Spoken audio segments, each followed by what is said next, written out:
Ya. Droppers. Jadi Thank you. sedikit pengenalan nih. Jadi emang Calvin ini nggak cuma influencer di pasar modal atau bisa dibilang co-founder dari Cuantem, tapi juga sahabat dari gua juga gitu ya. Jadi buat teman-teman Cuantem supaya tahu. Jadi ini kesannya mungkin diskusinya arahnya kita memang selalu ringan ya bro ya kalau TikTok kan. Karena kalau yang serius-serius di IG Live dengan waktu yang cuma kurang lebih atau kurang dari sejam itu kan kurang efektif begitu kan. Tapi sebisa mungkin kita jawab ya semua pertanyaan-pertanyaan dari Cuan Troopers. Pasti mereka juga ada pertanyaan nih bro tentang saham biasanya. Dan buat teman-teman nih tahu Calvin ini juga seorang technical analyst ya. Jadi mungkin bisa dibantu juga dianalisa saham-saham kalian yang ingin kalian tanyakan. Oke, gitu bro. Siap. Nah, sebelum kita mulai nih bro, kira-kira lu boleh perkenalan dulu nggak nih kira-kira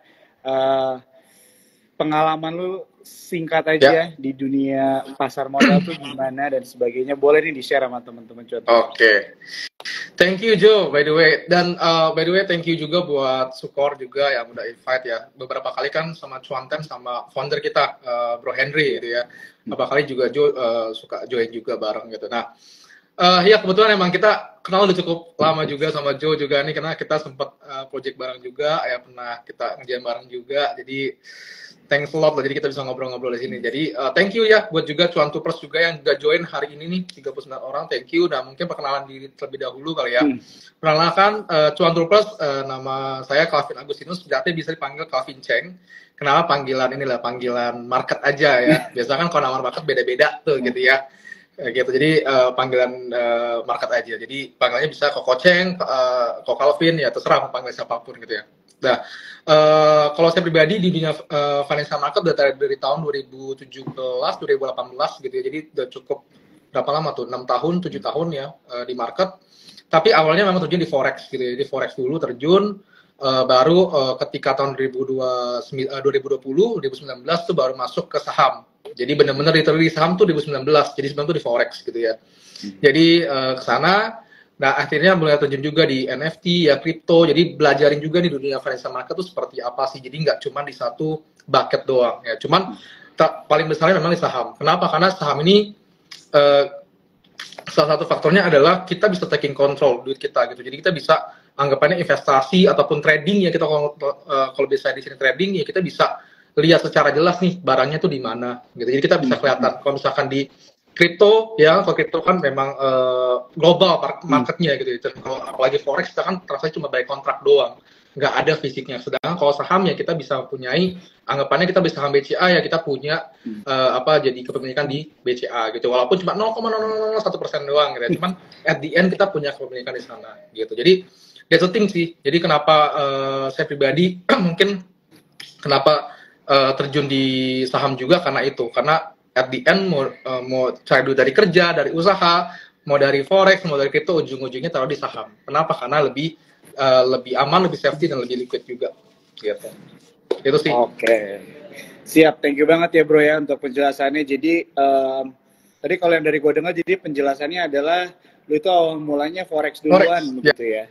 Ya, jadi mungkin lebih banyak. Jadi soalnya yang gue dengar orang yang mulainya dari forex sama yang langsung duluan ke saham itu mungkin strategi investasinya atau pemahamannya bisa berbeda gitu kan. Betul. Melihat market begitu kan. Karena mungkin kayaknya forex mostly ya yang gue lihat sih, orang yang forex duluan kayaknya pas masuk ke market, ke pasar modal itu lebih teknikalis saja sih gitu kan. Jadi lebih melihat chart dan sebagainya, dan tentunya dengan pengalaman lo gitu kan, dan juga mungkin expertise lo juga bisa ngebantu nih sama teman-teman Cuan Troopers nanti analisa saham mereka, atau mungkin ada tips-tips yang bisa lo share juga kan. Oke, jadi kita masuk dulu kali ya ke topik dari pembicaraan kita malam hari ini. Jadi kalau misalnya kita kan memang IHSG hari ini itu naik ya bro ya, 0,39%.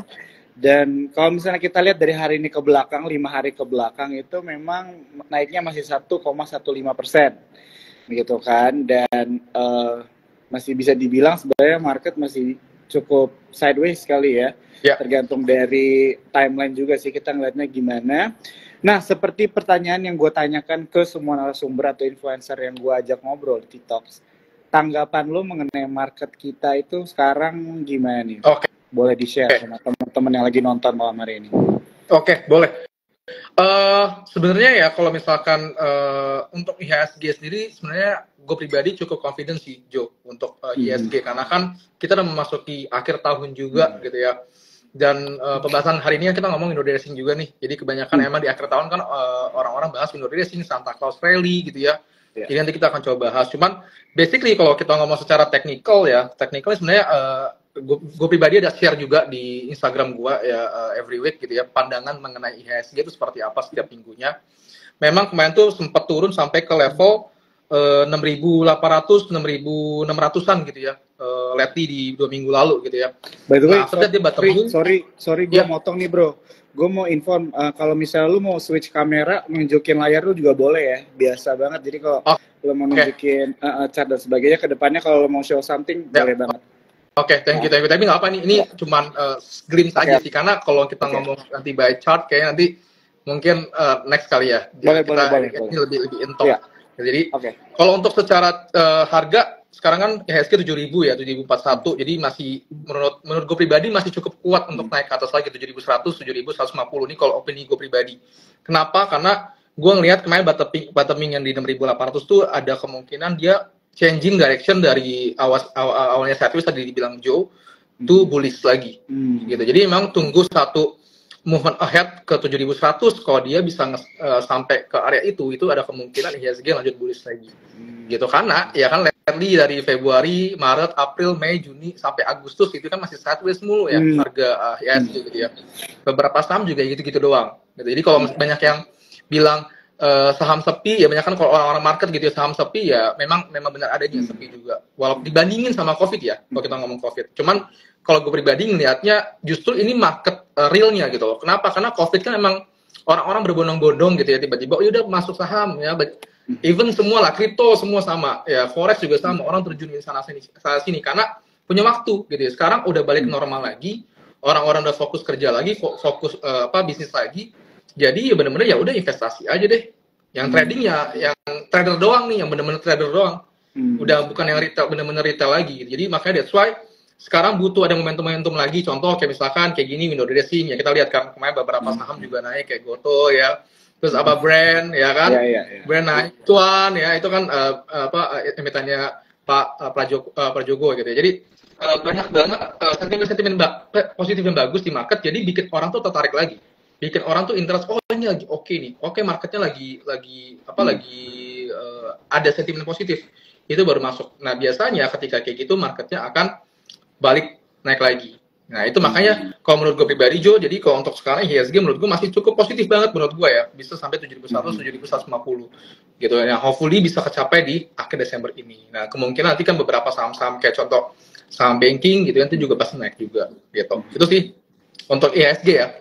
Oke, thank you bro ya jawabannya. Jadi menurut dari pandangan Calvin gitu ya teman-teman, IHSG itu positif begitu kan, karena dari yang gue lihat juga sebenarnya akan selalu ada opportunity juga sih ya kan, yang bisa kita lihat di dalam market gitu. Mungkin kemarin ada minim sentimen, ada sentimen negatif, ada sentimen positif. Sebenarnya semuanya ini ada kesempatan tetap bisa kita ambil gitu kan, dari segala aspek inilah ya bisa dibilang. Nah oke, thank you banget tadi lu mention banyak poin-poin penting. Tadi salah satunya adalah mengenai momentum gitu kan. Momentum juga kadang-kadang berkaitan dengan sentimen yang ada kan. Betul. Jadi di Cuan Troopers yang nonton malam hari ini Kal, biasanya memang pemahamannya itu berbeda-beda begitu mengenai investasi dan trading gitu kan. Jadi mungkin ada beberapa teman-teman kita yang nonton malam hari ini baru mulai investasi dan sebagainya, dan kalau ngelihat berita itu mungkin masih ada yang ditelan bulat-bulat, ada yang belum tahu nih mau milah-milah berita yang diikutin yang mana dan sebagainya, bingung gitu kan. Mungkin dari lu sendiri bisa nggak di-summarize aja, ada nggak sih sentimen-sentimen pasar modal yang cukup menarik atau mungkin perlu Cuan Troopers untuk pantau gitu kan. Contohnya gue kalau TikTok nih sama influencer biasanya ngomongin suku bunga tuh dari tahun lalu bro, jadi nggak ada habis-habisnya tuh sentimen suku bunga gitu kan. Jadi mungkin ada nggak sentimen apa lagi yang bisa lu share perkembangannya, mungkin teman-teman Cuan Troopers jadi bisa lebih selektif gitu kalau lihat berita. Ada nggak yang mau di share nih? Gue udah di-cut duluan nih. Tadi mau ngomong suku bunga cuma di-cut duluan sama gue. Jadi gue mesti ganti lagi. Gak apa guys ya. Gue pengen dengar sentimen suku bunga dari seorang Calvin tuh apa nih? Nggak. Bercanda aja, bercanda. Jadi basically kalau gue pribadi, gue ngeliat kalau di IHSG ya, IHSG sendiri itu sentimen yang paling mendekati adalah pemilu. Gitu ya. Ini udah mulai nih ya, karena udah mau akhir tahun 2023, tahun depan pemilu ya. Dan banyak juga dana-dana juga baru masuk lagi nih ke market. Gitu ya. Jadi that's the thing juga, pemilu ya itu jadi salah satu sentimen, bisa jadi positif bisa jadi negatif loh. Ini jadi bisa dua sisi ya. Ada beberapa mungkin emiten yang bakal keangkat ya, nanti mungkin nggak bisa di-spill dulu juga, cuman basically pasti nanti kalian tahu lah ya apa gitu. Tapi biasanya ada sentimen-sentimen bagus untuk saham-saham tertentu. Ada juga yang bikin jelek sentimen juga di market-market tertentu. Jadi selalu ada dua point of view ya guys. Jadi kalian juga mesti ngelihat ini point of view gede gitu. Jadi pemilu. Kedua, salah satu emang the Fed juga. Ya, nggak ngomong suku bunga tapi the Fed. Ya, memang the Fed nih lately kan juga update juga buat para Cuan Troopers kan, kemarin kan masih ditahan suku bunganya ya, 2 bulan ditahan. Ada kemungkinan next month ya, Desember tuh ditahan lagi juga karena mereka lebih udah lebih dovish tuh lebih apa ya, udah lebih ngeliatnya tuh nggak, ya udah ini kita coba nahan suku bunga dulu, lihat dulu seperti apa ke depannya, nggak terlalu terburu-buru untuk naikin suku bunga lagi atau nurunin suku bunga lagi, biar lihat dulu nih inflasi gimana. Dan terbukti kan kemarin inflasi juga turun dari sebelumnya 3,7% jadi 3,2%. Jadi which is ini good things. Walaupun memang secara pengangguran sebenarnya naik tuh tingkat penganggurannya gitu ya. Cuman NFP juga turun ya, November payroll juga turun, dan tapi dia punya tujuan besarnya inflasi turun tuh ya pelan-pelan tuh tercapai walaupun target mereka 2% gitu. Jadi itu good thing juga buat US gitu ya. Oke. Nah, yang ketiga adalah ya ini akhir tahun nih ada window dressing sama satu lagi Santa Claus rally. Jadi biasanya rata-rata hampir bisa bilang 90% tuh bulan Desember tuh saham-saham IHSG tuh naik. Di close-nya selalu hijau gitu, dan kita bisa lihat saham-saham akhir tahun, contoh saham-saham banking mulai rise lagi gitu ya, saham-saham telekomunikasi mulai naik lagi juga gitu. Nanti mungkin saham-saham energi kan biasa tuh ya, momentum seasonal beberapa naik lagi juga. Jadi ya hopefully ini salah satu jadi sentimen positif juga. Jadi biasanya akhir tahun tuh selalu jadi sentimen positif buat di market, orang-orang bisa nyari cuan nih gitu. Itu sih. Oke, thank you ya bro ya. Ya, jadi ada beberapa hal lah yang lo mention ya, yang menjadi pendongkrak untuk momentum di akhir tahun 2023 ini ya bro ya. Ya. Jadi yang paling memang kita mau bahas adalah tentang window dressing begitu kan. Tadi juga lo udah mention politik nggak? Kalau musim politik nih menurut lo sesuatu yang penting juga nggak nih? Penting banget dong, penting banget. Yeah. Karena justru pemilu tuh biasa mengucurkan gitu. Walaupun gue pribadi belum waktu back sebelum yang terakhir pemilu itu gue belum masuk ke market saham gitu ya. Cuman kita bisa ambil nih, lihat secara historical dana yang di market tuh lumayan gede buat itu pemilu gitu ya. Itu sih. Oke, sip. Sebelum kita lanjut nih ke topik berikutnya, dengan semua yang udah lu jelasin tadi dari awal nih, dari summary market begitu kan, dari sentimen-sentimen yang ada begitu kan, dan tanggapan lo juga dengan market kita sekarang gimana, menurut lo ini tuh momen wait and see atau ada opportunity yang bisa diperhatikan nih di sini? Oke. Sebenarnya kalau gue pribadi, ini sudut pandang sebagai gue trader juga, gue investor juga. Jadi basically ya bisa dibilang 70% gue trader lah, cuma 30% tetap investor. Gitu. Jadi ini pandangannya mungkin nanti disesuaikan lagi ya para Cuan Troopers itu seperti apa. Cuman kalau gue pribadi, this is the right time untuk kita mungkin menguncurkan lebih banyak lagi ke saham. Kenapa? Karena sentimennya banyak yang baik, banyak yang bagus. Karena kayak dari awal tahun sampai bulan Agustus, bulan September tuh belum ada sentimen positif lagi gitu ya. Masih banyak banget sentimen-sentimen negatif, malah dari suku bunga juga, dari The Fed juga, dari suku bunga kita juga ngenaikin suku bunga terus gitu ya. Jadi secara sentimen tuh masih kurang bagus. Tapi sekarang udah lihat nih satu bulanan inilah kalau gue bilang ya Jo ya, satu bulan ini tuh udah mulai banyak sentimen positif gitu loh di market. Jadi menurut gue sangat sangat promising juga. Jadi buat kita tuh untuk masuk ke market gitu ya. Mungkin teman-teman yang masih bingung, wait dari kemarin-kemarin saham gitu-gitu doang, IHSG gitu-gitu doang. Sekarang lihat ini kalau kita lihat 2 minggu 3 minggu terakhir tuh naiknya berapa persen gitu ya. Ini gue bilang bukan saham-saham yang memang kemarin yang lagi pada naik tinggi gila-gilaan ya. Kita ngomong saham-saham contoh BRI, ya BMRI yang benar-benar yang memang dia stabil. Tapi lihat nih seminggu 2 minggu ini juga performnya oke loh di akhir tahun ini. Jadi kalau kalian emang belum ada yang investasi ataupun belum terjun gitu ya di market, this is the right time sih menurut gue. Karena kalau mungkin kita live nih beberapa bulan lalu gitu ya, mungkin gue bilang ya wait and see. Kenapa? Karena kita lihat the Fed-nya masih hawkish gitu. Kita ngeliat suku bunga juga masih belum beraturan gitu. Jadi ada lagi kayak kemarin tuh sebulan lalu ya, itu kan perang Rusia Ukraina juga, terus ada kayak ini Israel sama Hamas juga. Jadi banyak banget sentimen negatif. Tapi sekarang udah mulai redup nih, biasa karena akhir tahun juga. Jadi that's why this is the right time buat teman-teman buat masuk ke market. Tenang aja, masih banyak harga-harga yang oke gitu ya. Kalau untuk ditanya saham-sahamnya apa aja tuh masih banyak yang oke. Kalian tinggal coba dulu gitu ya, investasi ataupun ya kalau teman-teman yang pengen trading ya let's trade gitu. Itu sih. Oke, jadi kalau dari yang lu jelasin itu bisa dibilang akan selalu ada opportunity yang bisa dilihat. Apalagi dengan keadaan market sekarang gitu ya. Kalau misalnya dibilang belum take off banget gitu kan. Istilahnya masih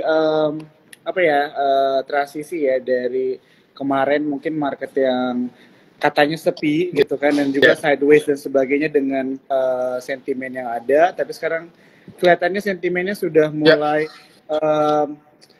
mulai jarang terdengar lah ya, mungkin karena tadi yang lo bilang juga akhir tahun dan mungkin juga udah ada sentimen-sentimen bagus lainnya begitu kan yang akan muncul ke depannya. Ini juga bisa menjadi sesuatu yang kita pertimbangkan juga ya teman-teman Cuntrupes ya. Tapi kalau misalnya kalian, mungkin aku mau ingatin juga kalau balik ke strategi investasi kalian masing-masing gitu ya. Mungkin ada di sini kalian yang trading begitu kan, jadi memang benar-benar menggunakan momentum. Tapi kalau misalnya untuk investasi, pastikan pemilihan saham kalian, cara analisanya juga benar ya teman-teman ya. Oke, sebelum kita lanjut nih,